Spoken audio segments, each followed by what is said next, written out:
નમસ્કાર દોસ્તો, આજે આપણે વડોદરામાં થયેલ એક રિયલ ઘટના વિશે વાત કરવાના છે. એક રિક્ષા ડ્રાઈવર બજારમાં જતો હતો, ત્યાં તેને 3 સ્ત્રીઓ મળી.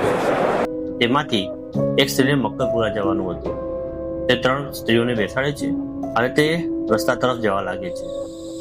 તે વાતો કરતા કરતા મક્કરપુરા તરફ આવી જાય છે અને પહેલી સ્ત્રી ઉતરે છે અને એને ભાડું આપે છે. જેવું ભાડું લે છે, જેવો ડ્રાઈવર એ ભાડું લે છે તો એની નજર એના પગ ઉપર પડે છે. તો ડ્રાઈવર એના પગ જોડે છે અને પગ જોવો તો એકદમ ઊંધા હતા. એટલે એને ખબર તો પડી ગઈ કે આ કોઈ સ્ત્રી નહીં પણ કોઈ ડાકણ છે. પરંતુ એને એના હાવભાવ હરખા રાખ્યા અને ચૂપચાપ રિક્ષા ચલાવી આગળ વધ્યો. તે પૂરા રસ્તામાં એ વિચારમાં પડી ગયો હતો કે આ શું હતું, કોણ હતું. બસ એના મનમાં બધું ચાલ્યા કરતું હતું. આ થઈ શું રહ્યું છે? રિક્ષાવાળો ડ્રાઈવર એ 2 સ્ત્રીને ઊભા રાખે છે અને બોલે છે કે બહેન, તમે એક વસ્તુ નોટિસ કર્યું?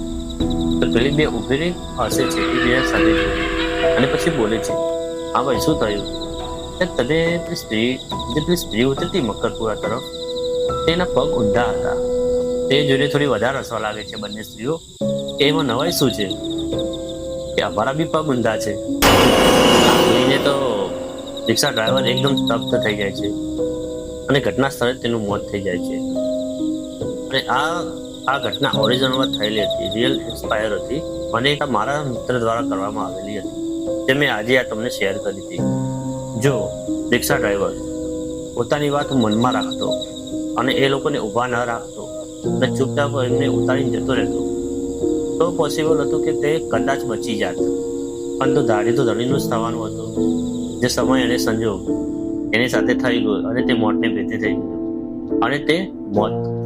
થઈ ગયો.